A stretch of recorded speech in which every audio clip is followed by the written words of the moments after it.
Bago tayo umupo, tayo muna tayo lahat, tayo muna ay manalangin sa Panginoong Diyos na buhay. Lord, dalangin po namin, patuloy kang mangusap sa iyong mga salita sa aming hapon na ito. Lord, dalangin po namin, makilala ka namin ng lubusan sa aming mga buhay. At higit sa lahat, Lord, i-reveal niyo po ang sarili niyo sa inyong mga salita.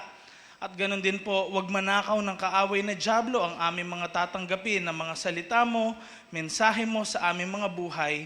At higit sa lahat, Lord, tulungan niyo po kami na may apply po namin ang mga bagay na ito sa aming mga buhay. Ikaw, Panginoon, ang pinagkakatiwalaan namin. In Jesus' name, lahat ng blessed ay magsabi ng Amen and Amen. Malaya po tayo makakaupo lahat.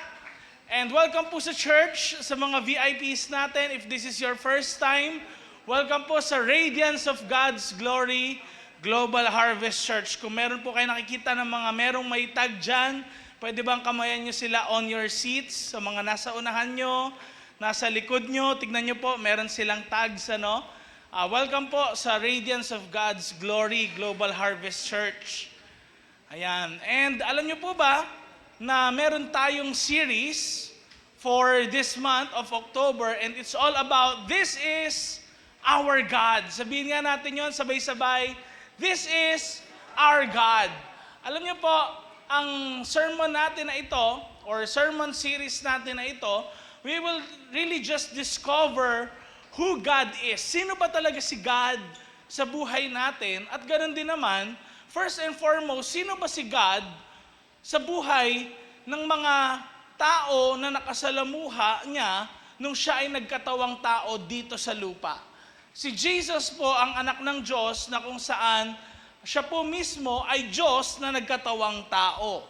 Siya po ay pinaglihi ni Mary and siya po ay lumaki na talagang nasa katawang tao.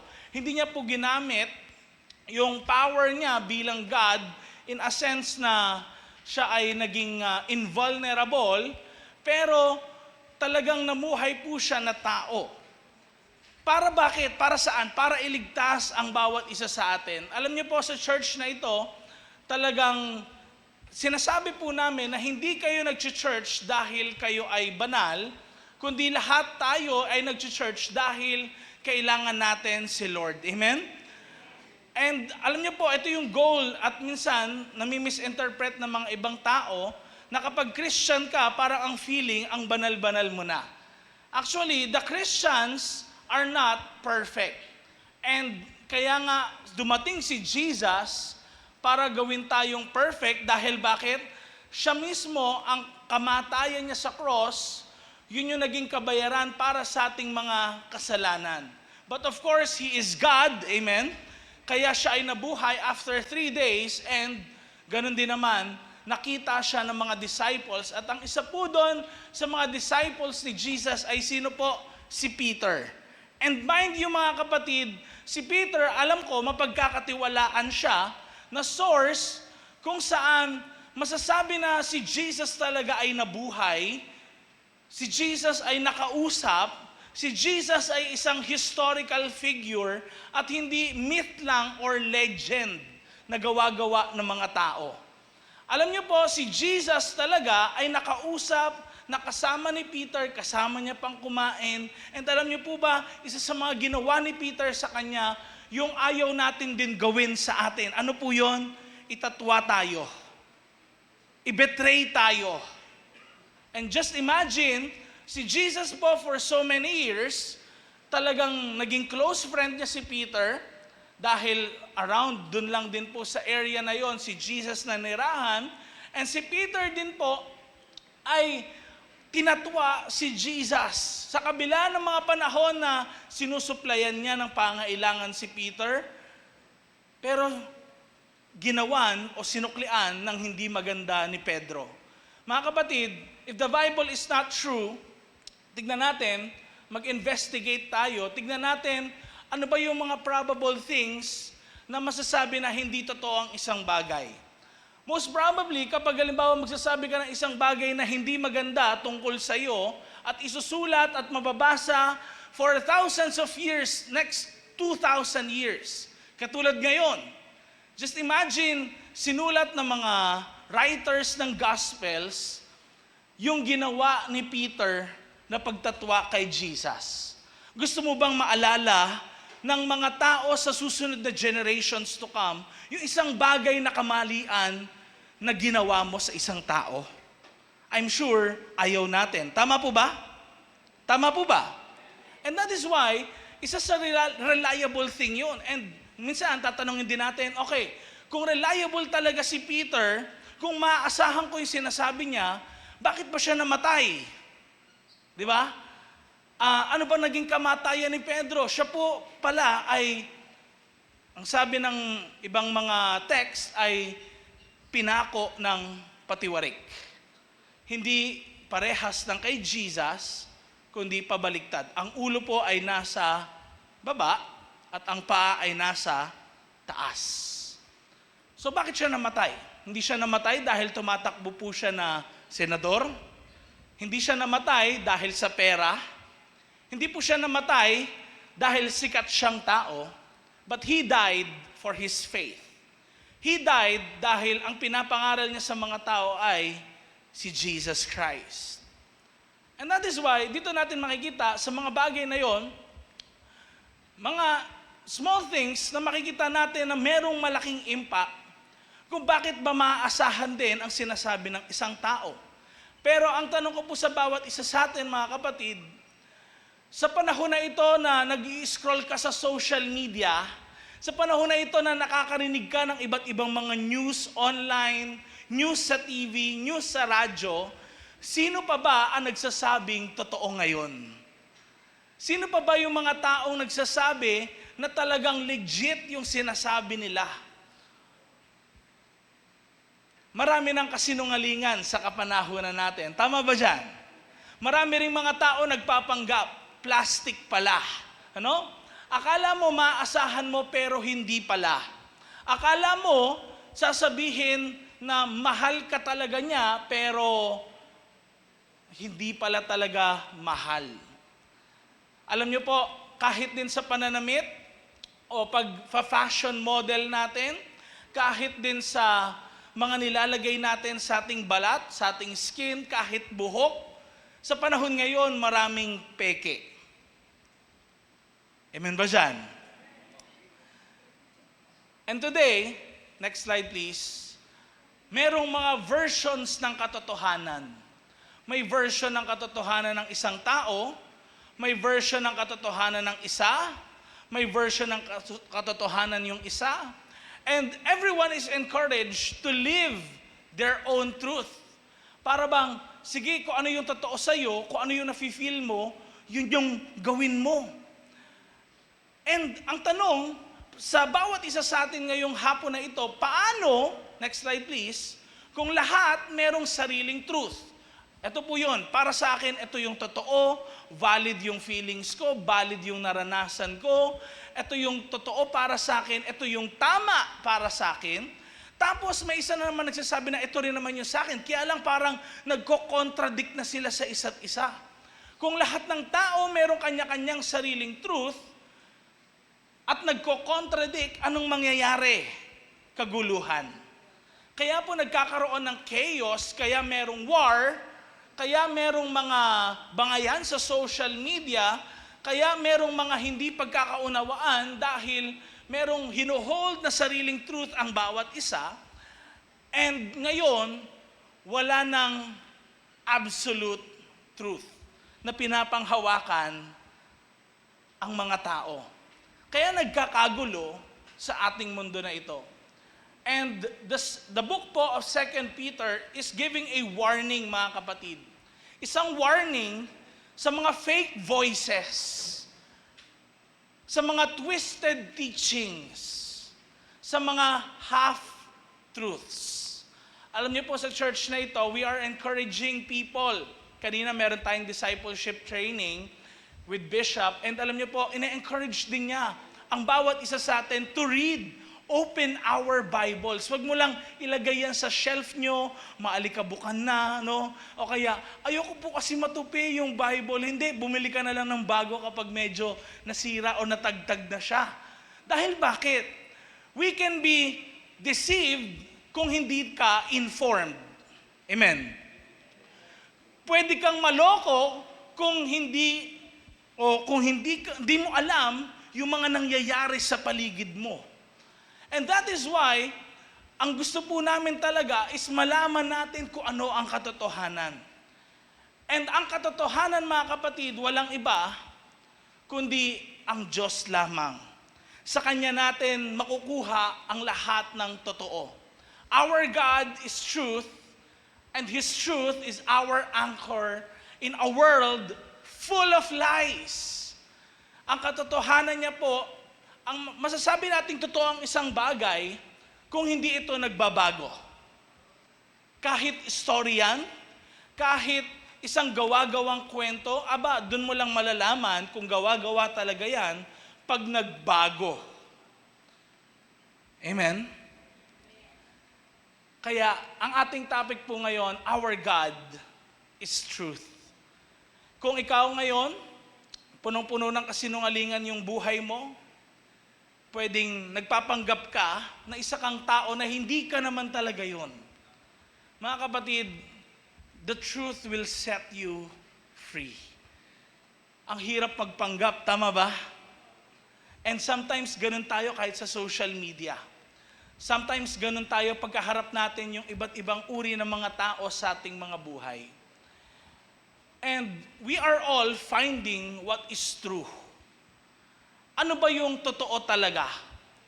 Pag sinabing totoo, alam natin yon, kahit nga sa ginto at sa ibang klase ng metals, tinatanong natin, legit ba talaga yan? Totoo ba talaga yan? Kasi kapag hindi, pag tinest, may inconsistencies.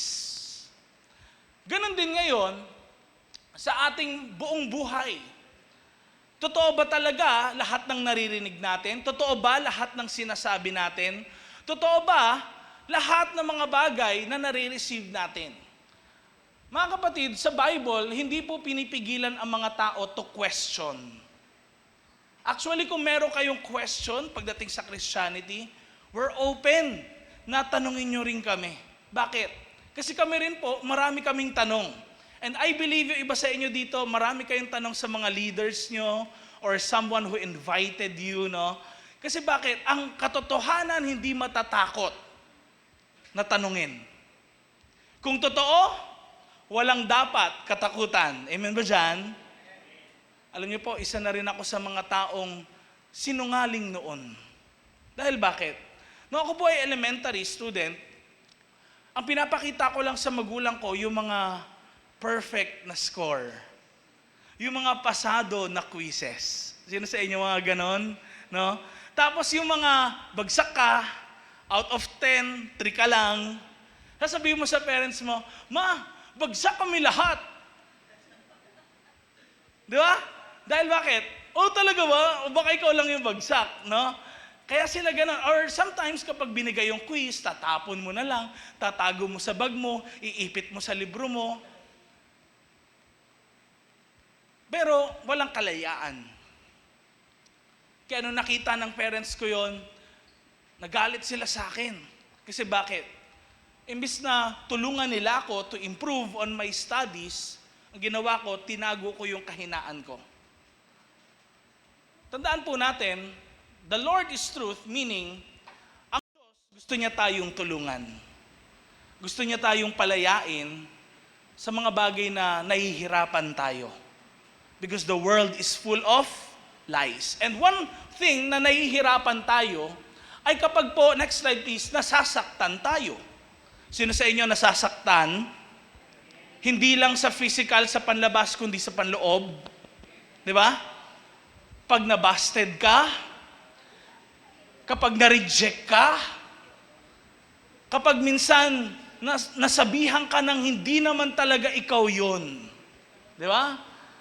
And sometimes, ang feeling natin din, sometimes ito no, kapag parang nasaktan tayo, ang feeling natin, nasa tama tayo.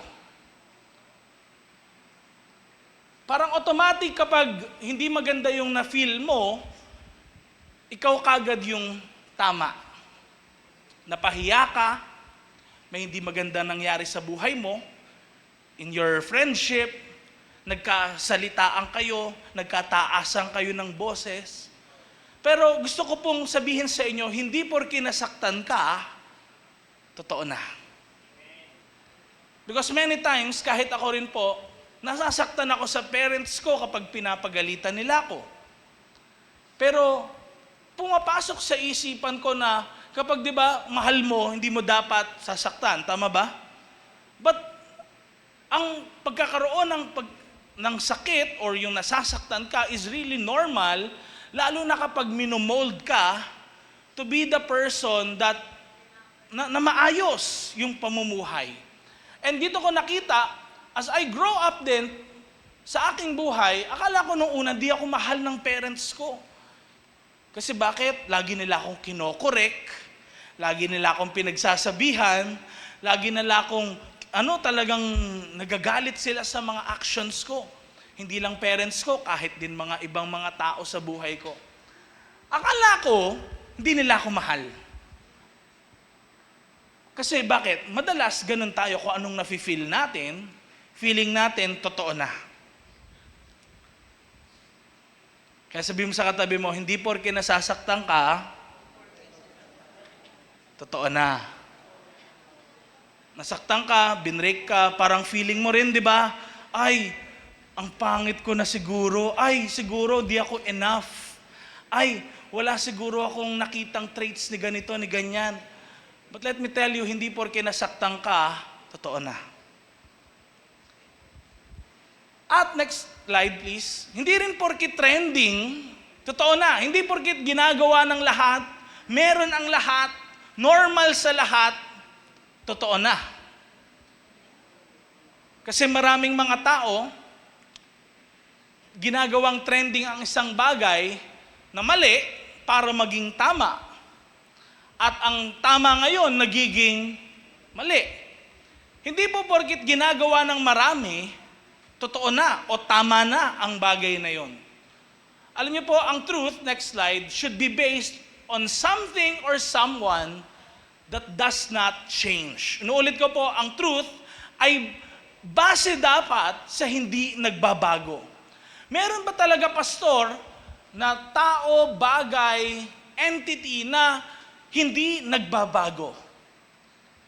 Mga kapatid, yes, there is. Dahil wala pong iba kung tinutukoy sa mga sinasabi kong ito, kundi si Jesus Christ lang. And alam niyo po, ang truth, hindi ito, number one, hindi po ito isang opinion. But it's actually a person. Inuulit ko po, ang truth na tinutukoy ko po sa inyo is not an opinion. Tayong mga tao, meron tayo kanya-kanyang opinion dahil nanggagaling tayo sa iba't ibang mga background, nanggaling tayo sa iba't ibang mga pamilya, nanggaling tayo sa iba't ibang mga lugar, iba't ibang mga lahi. Pero ang truth, hindi makukuha sa mga bagay na yon. Hindi makukuha sa kanya-kanyang experience. Kasi kailangan ang truth manggagaling sa hindi nagbabago. Kung kaya, the truth is a person. Bakit naging person po ang truth? Walang iba kung hindi sino po yun. The truth is, makita natin, the truth is Jesus. Bakit? Sabi ng Hebrews 13:8, Jesus is the same yesterday, today, and forever. Hindi siya nagbabago. He is the Alpha and the Omega, the beginning and the end. He is the eternal God. At alam niyo po, ganito yung ginagawa ni Satan at ng mga sinungaling na kung saan nagdi-disrupt sila ng mga kwento, nagdi-disrupt sila ng mga katuruan na parang akala mo totoo pero hindi naman pala talaga totoo. And alam niyo po, maraming mga tao ngayon, sa kapanahunan natin, pwedeng naririnig natin, nagtuturo sila, ng mga bagay na ang sarap pakinggan, pero hindi naman totoo. Ang sarap sa pakiramdam, pero hindi naman totoo. Sa 2 Peter chapter 2, verses 1 to 3 and 9, makikita po natin na sinabi po dito ni Peter sa mga mananampalataya nung unang panahon, ang sabi niya noon, may mga lumitaw na nagpapanggap na mga prophet sa Israel. At ganito din, sabi niya, take note, tinan niyo naka-bold letters, ganito din ang mangyayari sa inyo. History will repeat itself. And yung mga nangyari noon, pwedeng mangyari ngayon. Nangyari daw noon sa Israel in the Old Testament, sa Bible, at currently, nung kapanahunan na ito ni Peter na sinulat niya, mangyayari din daw sa kanila na maraming mga manloloko, magpapanggap na mga tao, magtuturo ng kung ano-ano, kesyo meron daw isang katuruan na ganito, ang ganda, mga dapat nating sundin sa ating buhay. May mga peking teachers na lilitaw. Pwede rin sa kapanahunan po natin, may mga lumitaw na ganito. Pwede niyo pong sabihin sa akin, Pastor, depende naman kasi yan sa perspective. No? Next slide please. Pakisundan po ako. Depende yan, Pastor, sa perspective eh. Pero sa totoo lang po, if truth depends on perspective, then it stops being the truth. Kung isang side lang ang titignan mo, ang hirap malaman kung ano ang totoo. Yes, of course, ang bawat isa sa atin nakikita lang yung isang side, kaya nga may kasabihan na put yourself on someone else's shoes. Ilagay mo ang sarili mo sa buhay ng ibang tao. Now, gusto kong pakita sa inyo ang perspective. Something might be true sa isang bagay. Next slide, please. Kung halimbawa sabihin natin isang tissue roll yan, no, na full, or sabihin natin tape, no, na buo. Pag tinutukan natin ang liwanag mula dito yung liwanag, yung flashlight, as meron din liwanag dito, tapos tinutok natin sila sa wall na ganyan, corner. Nilagay natin yung tissue roll or tape sa gitna, pinailawan natin, ano mangyayari? Sa left side, makikita natin na mayroong shape na makikita. Ano yon? Square. Sa kabila, magiging circle. Ito natin makikita na, nga, totoo naman na square talaga yung shape na yon. Tama po ba? And yung kabila rin, circle naman talaga yung nakikita. Pero kung saan ang gagaling, yung shape na ito, yun yung dapat nating hanapin. Kaya si Jesus, He is always telling the people in the Bible na hanapin natin siya. Seek and you will find. And alam niyo po, dahil ang truth, hindi siya makukulong sa isang perspective lang. Pwedeng tignan mo ang truth sa isang pananaw, pero not until hindi mo tinitignan lahat ng pananaw, you will not arrive at that truth. Kaya, paano natin to malalaman? Begin to question. Questionin mo. Totoo ba talaga ang Bible? Totoo ba talaga ang ibang religion? Kasi po, believe me or not, hindi po pare-parehas ang Diyos ng bawat relihiyon. Pwedeng dumating ka sa lugar na ito, akala mo, si Buddha at si Jesus iisa lang, kasama si Allah, akala mo ganon. Pero po, personally po, nabasa ko na po yung Bhagavad Gita, kung alam niyo yon, ng Hindus. Merong mga Buddhist na mga scriptures din, ako pong nabasa.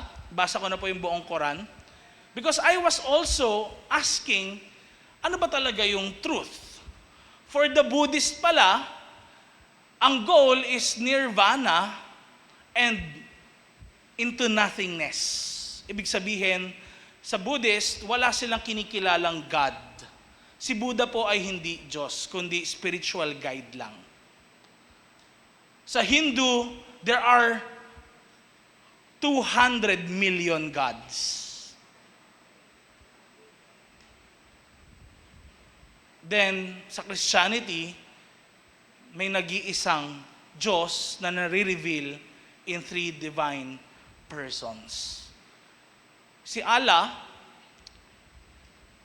nung tinignan ko po binasa ko po yung mga sutras ng suras ng Quran, nakita ko po na nakalagay doon, isa sa kung sino si Allah, He is a deceiver, manluloko. And He comes in many forms. So, doon ko na tanong sa sarili ko, okay, hindi pwedeng may truth ito na sinasabi, ito rin may truth. True to para sa kanya, true to para sa mga ganito. At sasabihin kong true din to Christianity para sa akin. Kailangan kong umalis sa perspective ko. Amen? Kailangan kong umalis sa perspective ko. Kaya begin to question everything. And, tignan mo, reliable ba talaga sila? Kung si Muhammad ba talaga ang totoo, na nagsasabi ng totoo, tignan mo kung karapat-dapat bang sundan yung example ng buhay niya.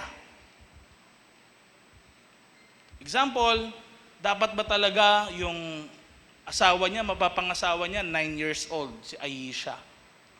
Dapat mo bang tularan yon sa buhay mo? Or mas gusto mong tularan si Buddha and si Jesus? So, kay Buddha, ang goal niya is nothingness kasi nakakita siya ng maraming suffering sa mundo. Sabi niya kapag din daw naging happy ka sa iyong buhay, pwedeng ma-corrupt ka rin. So, anong gagawin ko? Napaka-pessimistic naman nun.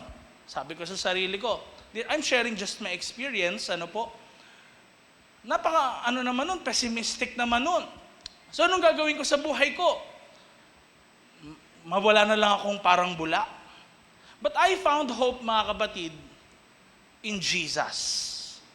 And I believe ang bawat isa rin sa atin, we can all find our hope in Jesus. Alam niyo po, dito ko nalaman na hindi pwede ang truth, next slide please, mag-bend sa kagustuhan mo. Ang truth, nandiyan na yan, kahit wala ka pa. Ang truth, hindi nagbabago. Hindi mo kayang ilagay sa isang bowl yung truth at kontrolin ko ano yung shape niya, ano yung gusto mo.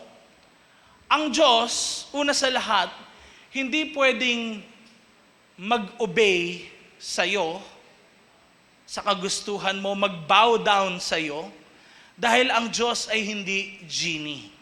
Ang Diyos po ay Diyos na buhay at kaya niyang mag-exist kahit wala ka. Pero biyaya niya lang na nandito po ang bawat isa sa atin. Kaya ngayon, ng mga nagdaan pong mga linggo, ay taught po about Wake Up Church, yung mga ma-attend dito ng prayer meeting natin pag Tuesday.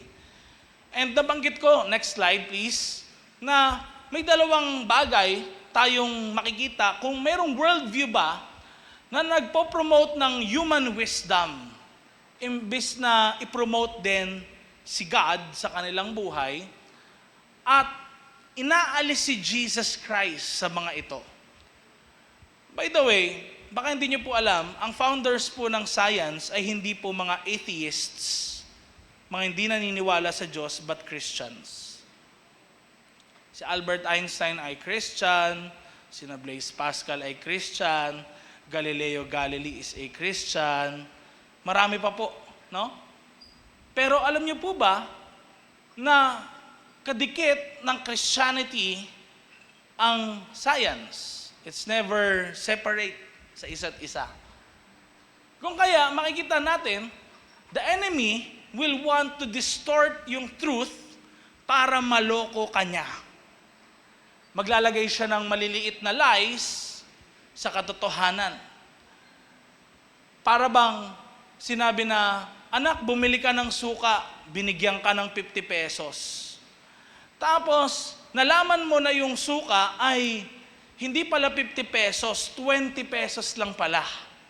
Di ba? Tapos, nangyari, yung 30 pesos, pinambili mo o pinang-computer shop mo noon. No? Tapos, pag uwi mo ng bahay, sabi niya, anak, ba't ang tagal mo? Ang haba po kasi ng pila dun sa tindahan. Pero bumili po ako ng suka, worth 50 pesos. Pwede mong masabi na, nagsabi ka naman talaga ng totoo na ikaw ay bumili ng suka, pero the rest, meron kang tinatago na bagay. Alam niyo po, kay Jesus, He is not someone na i-hide yung truth. He actually exposes kung ano yung fake. Next slide please. Point number 2 natin, ang truth po nag-e-expose ng peke. Naulit ko po, ang truth mag-e-expose ng peke. And alam niyo po ba na ang truth na ito ay hindi siya pasikreto. It's always revealed. That's why paulit-ulit po namin sinasabi to read your Bible, i-confirm nyo. Sa nababasa nyo, kung totoo ba yung sinasabi namin, at sa sarili nyong pagbabasa, the Lord will reveal kung ano yung truth din by the power of the Holy Spirit. Kung, syempre, nasa context ka magbasa, at ganun din naman, kung talagang hindi mo minumold yung truth o yung Bible, yung Word of God sa kung anong gusto mo. Kasi ganito ginagawa ng mga tao noon. Tignan niyo po. Next slide please. Pasikreto silang magtuturo sa inyo ng mga nakakasira at maling teachings. Tignan niyo po sabi, ide-deny pa nila ang master na nagligtas sa kanila. Sino nagligtas sa atin? Sino nagligtas sa atin? Si Jesus. At tingnan niyo po ang sabi, ang mga ito ang wawasak sa kanila. Alam niyo po, next slide please, hindi po nagwa-warn si Peter sa mga false teacher na nagtuturo ng openly, ng mga kasinungalingan, pero sa mga tao daw po na pumapasok sa church or may mga nare-receive yung mga tao na mga kasinungalingan na malapit sa katotohanan. Alam niyo po, lahat ng mga taong gustong magtago, lalo na yung merong kinakatakot sa kanilang buhay, for sure kaya ka natatakot, lalo na kapag nakagawa ka ng mali, dahil ayaw mo i-expose yung kabulukan o kasamaan. And darating yung panahon na ma-expose din ang lahat. Time will expose the truth. Kaya kahit ano pang ang deny ng isang artista na, ay, wala kaming relasyon ni ganyan. Di ba? Time is the ultimate truth teller. Kahit din sa ating mga buhay. Truth is ang time po is the ultimate truth teller. At ganun din naman, kahit din sa mga doctrines na naririnig natin, nakikita natin, marami po na kung saan i-hide nila yung katotohanan at may mga konti lang ng mga bagay na mga katotohanan tayong makukuha sa kanila. Pero puro kasinungalingan ang makukuha natin. Yung nabasa po natin kanina, balikan lang natin yung verse, tingnan po sabi, pasikreto silang magtuturo. Pakita natin. Pwede niyo po akong sabayan sa pagbasa, 1, 2, 3, go. Pasikreto silang nagtuturo sa inyo ng mga nakakasira at maling. Okay, dun muna tayo. Forward tayo, isang slide please. Alam niyo po, yung word na yun na pasikreto, next slide please, ay paresago po siya sa Greek. Dahil po ang New Testament ay naisulat hindi sa wikang Tagalog o wikang English, but sa Greek. And alam niyo po, yung paresago na yon, ibig sabihin, palihim na ipakikilala ang isang kasinungalingan o isang bagay na mali kasama ng katotohanan. Kaya nakikita nyo yung kung paano nagsisinungaling yung mga sa movies na mga merong third party. Sabi nung lalaki, ay meron kaming outing na mga boys, di ba? Tapos yun pala meron lang siyang ka-meet up na babae. Gumawa siya ng gawa-gawang kwento. Oo nga, totoo na umalis, pero may halong kasinungalingan. And take note yung sinabi dito, next slide please. Ang sabi, nakakasira. Sabihin nga natin yun, nakakasira. At maling teachings, ide-deny pa nila ang master. Alam niyo po, sa panahon natin ngayon, kailangan mag-ingat tayo. Dahil ang mga pinangahawakan nating paniniwala sa ating buhay, it's either makakapaglapit sa atin lalo sa Panginoon o makakapaglayo sa atin. It's either magiging malalim ka sa spiritual mong buhay or hindi. It's either mas magtitiwala ka kay God o hindi. So ano yung mga bagay na pwede makapaglayo sa iyo sa Diyos? Pag nagtuturo na ito ng hindi pagtitiwala sa Diyos, nawawala na si God sa center ng lahat. Kung yun na yung nagiging pag-asa mo sa iyong buhay at hindi ang Diyos. Katulad example, kahit ano daw pa-feng shui niya dun sa bahay niya, sabi nung Chinese namin kakilala, noon, wala daw talagang nangyayari sa business niya. Nakukuha ba talaga ang blessing sa feng shui? Sa lucky charms? Sa evil eye? Para mawala ang malas. Mga kapatid, kung gumagana lang talaga yung lahat, hindi na sana nagkasakit ng pandemic, hindi na sana nalugi yung ibang mga businesses, pero hindi kasi nakikita talaga doon yung truth. Kahit ano pang lucky charm na meron ka, kahit ano pang meron ka ng mga bagay na tingin mo makakapagbigay sa'yo ng inaasahan mo, hindi yan yung truth. At alam niyo po, tingnan niyo yung sabi dito ni Peter sa verse 18. Sabay-sabay nating basahin. 1, 2, 3, go.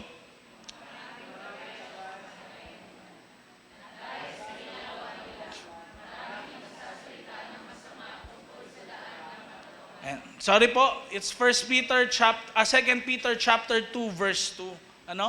Tingnan po sabi, marami daw gagaya sa kahalayan nila. At dahil sa mga ginagawa nila, ano daw sabi? Marami magsasabi ng masasama tungkol sa daan ng katotohanan. So take note, tignan niyo po yung sabi, marami daw gagaya. Kaya, ito po it is important din talaga sa mga nagtuturo po dito sa unahan, na kung ano yung tinuturo nila na ipapamuhay, at saka ganun din naman, kung halimbawa talagang parang nakikita natin mas banal sila sa banal, tingnan natin talaga. Marami po tayo nakikita sa panahon natin ngayon, mapapariman, pastor, o kahit anumang relihiyon yan na inaaniba ng isang tao. Alam niyo po, remember this mga kapatid, kung tao yan, mag-fail talaga yan. Kahit po kami. Amen? Bakit? Lahat tayo talaga ay imperfect people. Pero ito ngayon, yun ba talaga yung meaning niyan? Na maraming gagaya sa kahalayan nila? Hindi po. Dahil bakit? Una po sa lahat, yung tinuturo dito ni Peter sa mga sinusulatan niya, ay yung merong mga tao na kung saan nagtuturo ng hindi naman talaga basis ay si God, nangyayari tuloy, napapasama yung mga nagtuturo na yon, tapos yun na rin yung tinuturo nila sa mga taong pinamumunuan nila. At tignan niyo po yung sinasabi dito, dahil sa ginagawa nila. Tignan niyo sabi, dahil sa ginagawa nila. So ibig sabihin, may nakikita na hindi magandang ginagawa, hindi napapapurihan si Lord sa ginagawa nila, ang napapapurihan, wala. Napapahiya palalo si Lord sa ginagawa nila.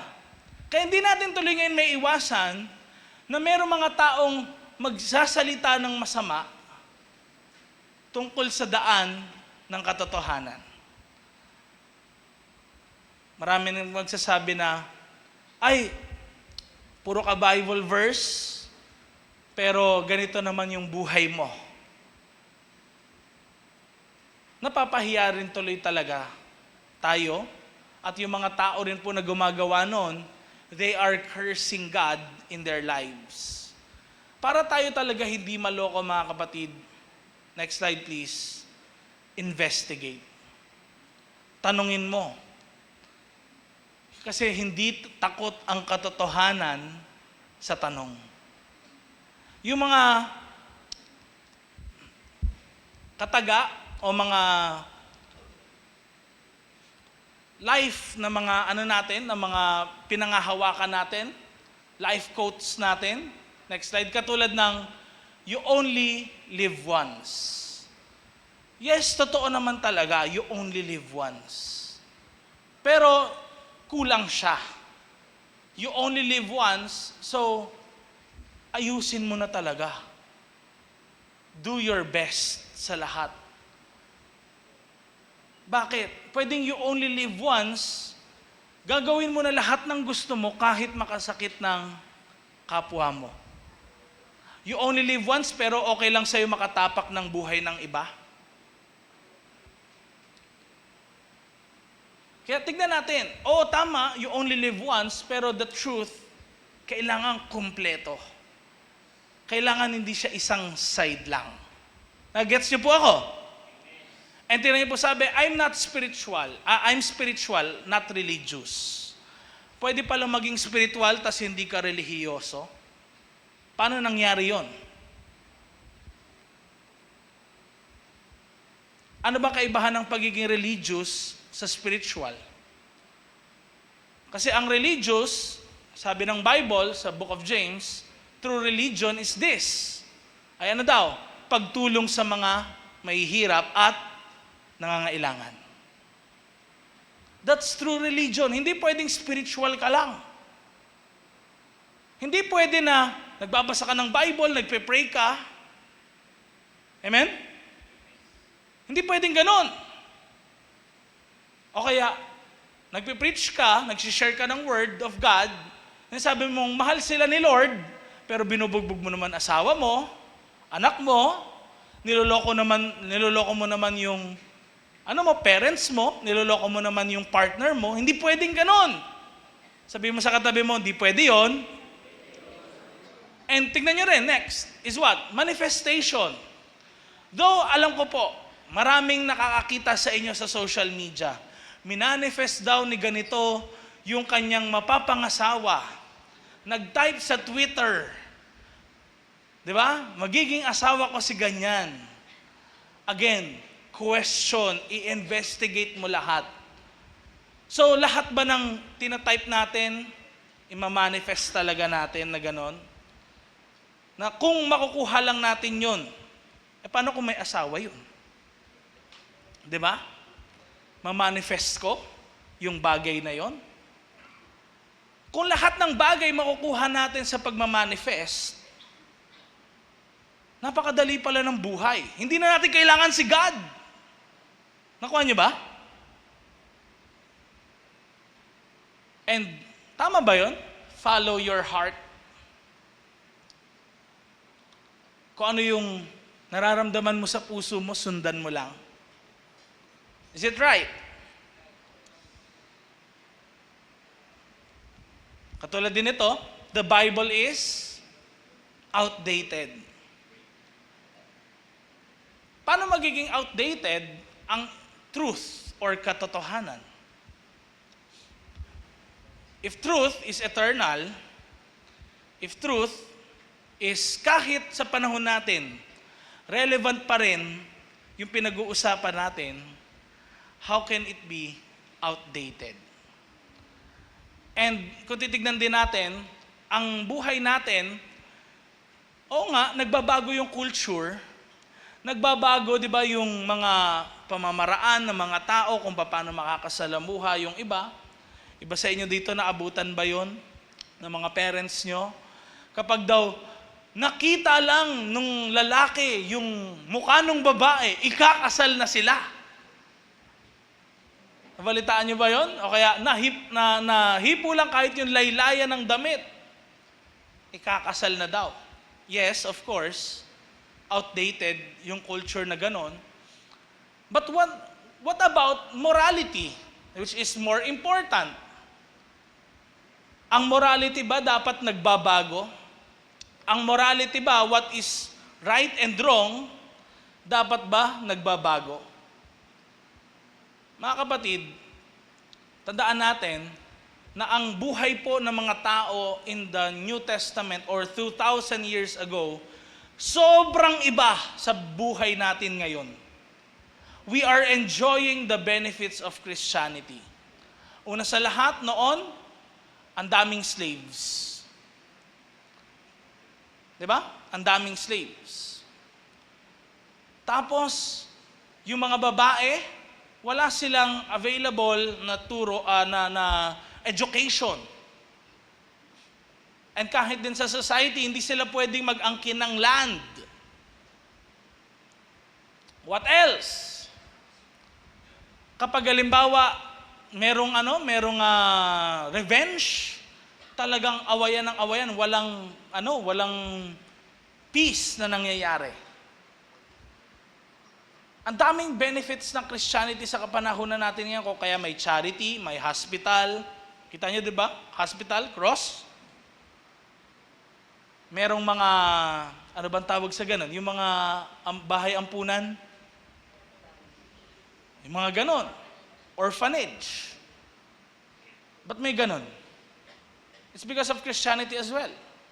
Tandaan niyo po, ng panahon ng Rome, kahit basahin niyo po yung mga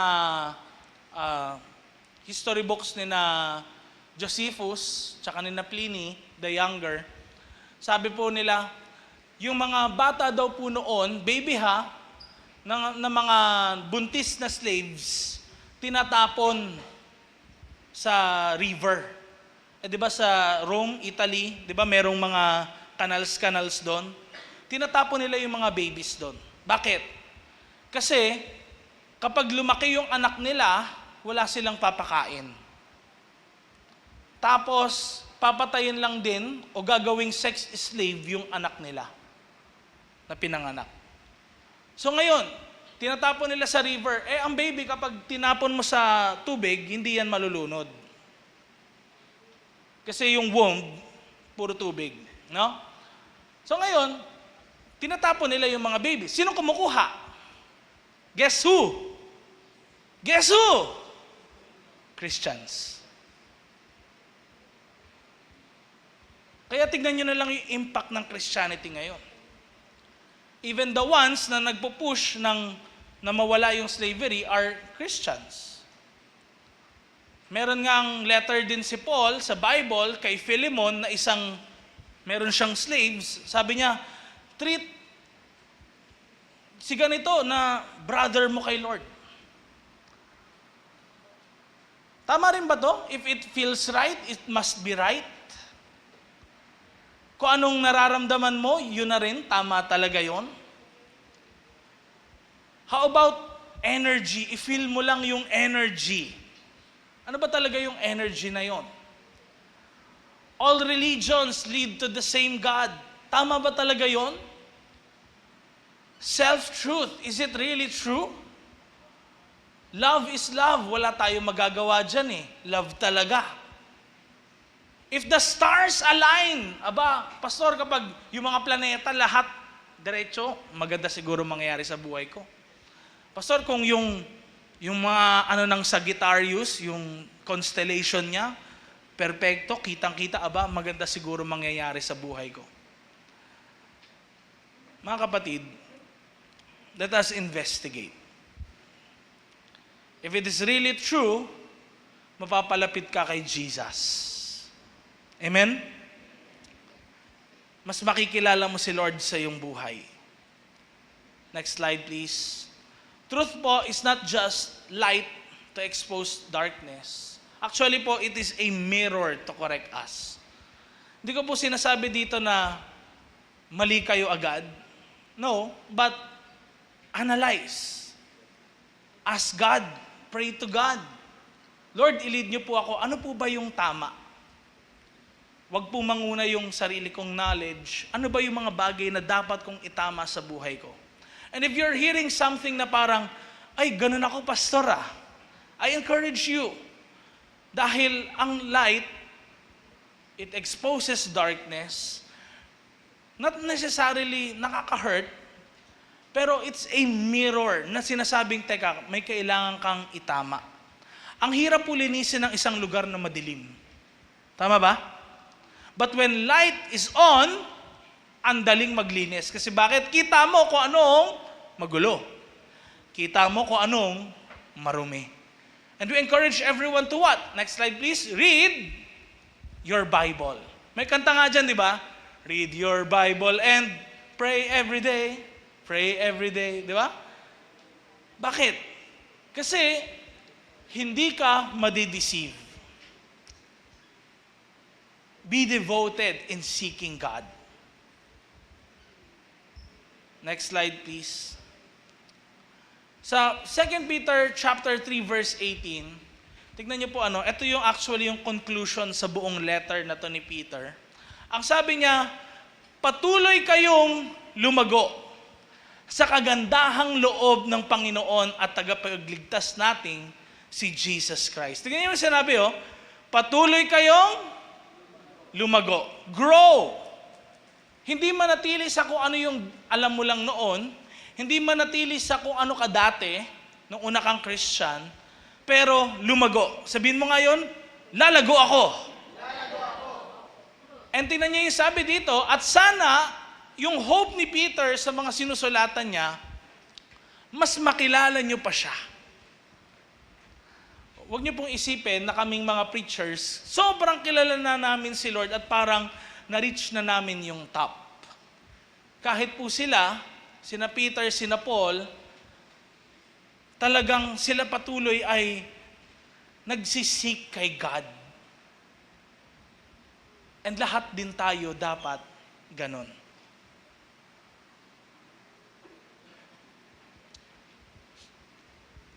Last but not the least, tandaan po natin that the truth will always prevail.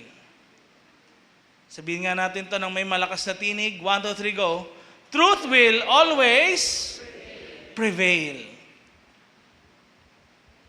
Verse 3, ang sabi po, sa sobrang kasakiman ng mga peking teachers na to, gugulangan nila kayo at kukwentuhan nila kayo ng mga kwentong inimbento lang. Pero matagal nang nakaredy ang judgment sa kanila.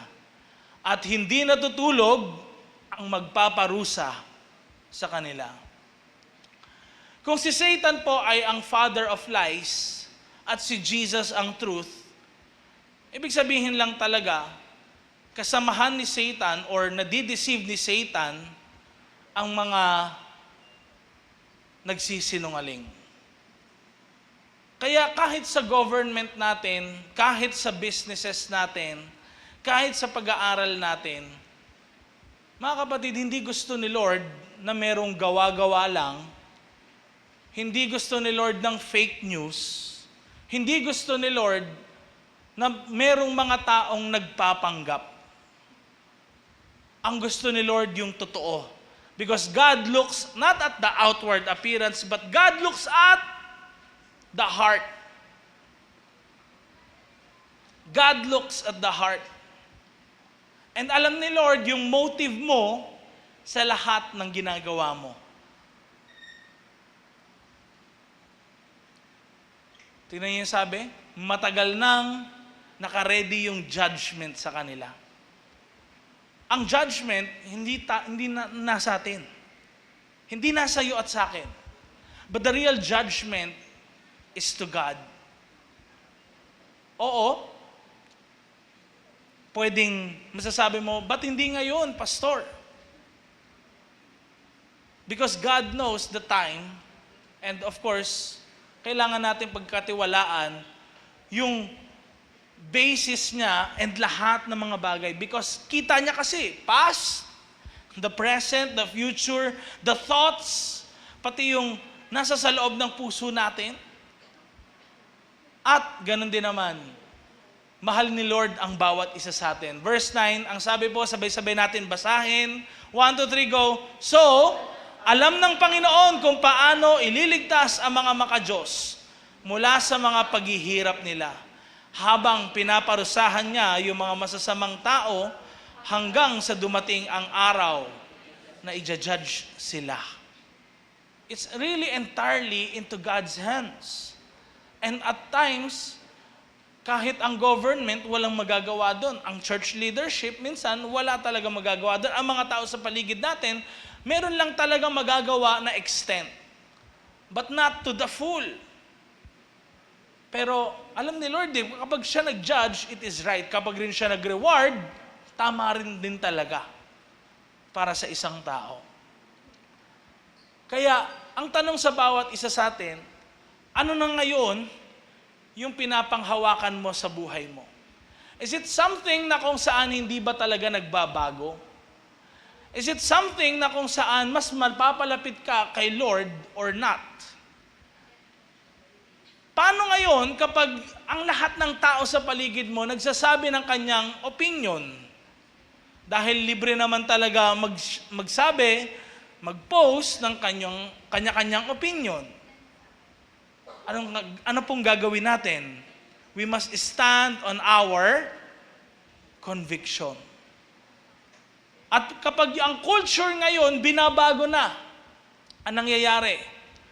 When culture calls the wrong right and the right wrong, saan tayo tatayo? Sa hindi nagbabago. On His Word, on Jesus alone. Conclusion po natin, stand on what never changes. The truth of God's Word. Alam ko po may mensahe sa atin si Lord ngayong hapong ito. Alam ko nangusap si Lord sa buhay ng bawat isa sa atin. Our God is truth. Hindi siya nagsisinungaling. Hindi siya gumagawa-gawa lang ng kwento. But He is telling the truth. At siya mismo yung source ng truth. Hindi nagbabago noon, ngayon, at magpakailanman. Kinanta natin yan, di ba? Hindi nagbabago. Diyos ka sa amin. Because He is the truth. And that is why, ito nga po, nawa, yung ma-receive natin this afternoon, na kahit ano man yung situation natin, and imagine ito take note, yung mga sinusulatan po ni Peter at that time, mga Christians na hindi naman din nagbabago yung nararanasan nila. Persecuted pa rin sila, pagod pa rin sila, nakakaranas sila ng maraming paghihirap sa kanilang buhay. But Peter's message is, kung lahat ng mga tao sa paligid nyo, kung lahat ng mga nangyayari sa paligid nyo ay nagbabago, ang Diyos ay hindi pa rin nagbabago. Let us all pray, bow our heads, close our eyes. Panginoon, nakikita niyo po ang pangailangan ng bawat isa sa kanila at this moment. Pwedeng maraming lies na nare-receive sila from everywhere. Lord, dalangin ko po, from this moment forward, maranasan po nila, Panginoon, ang pagpapalaya ng iyong katotohanan. Maranasan po nila, Panginoon, na talagang ma-feel nila sa kanilang buhay ang pag-ibig mo. Dahil mahal mo ang bawat isa sa amin. Ayaw mo kaming maloko. Ayaw mo kami, Panginoon, na maisahan ng kahit na sino man. Lord, we believe merong mga ibang tao dito na dumating na nasa point sila ng buhay nila na katulad ng sinishare ni Peter, na kung saan dumadaan sila sa napakaraming mga pagsubok sa kanilang buhay at parang hindi nagbabago ang lahat. Pero Lord, umaasa sila na Ikaw ay hindi nagbabago. Noon, ngayon, at magpakailanman. Ikaw pa rin ay maaasahan namin at ang iyong mga salita ay maisa sa pamuhay namin, maisa sa puso namin. Lord, wag po sila ma-deceive, dalangin ko po, ng kahit anumang mga maling katuruan, ng kahit anumang mga bagay na hindi magaganda.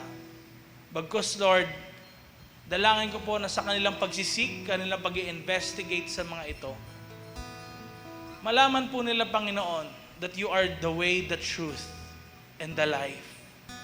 At wala kaming ibang maaasahan kundi ikaw lang sa aming mga buhay. In Jesus' name. Tayo magsabi ng Amen and Amen. Palakpakan naman natin si Lord. Okay, and pwede bang samahan po sila ng mga nag-invite sa kanila, mga VIPs natin? Pa-feel naman natin na part sila ng Radiant Family. VIPs po natin si General Cici, Janina Kagampang, Princess Jewel Go. Pwede pong samahan sila ni Kian Danao, yung nag-invite sa kanila. Si Margel de los Santos, invited naman po ni Alfred.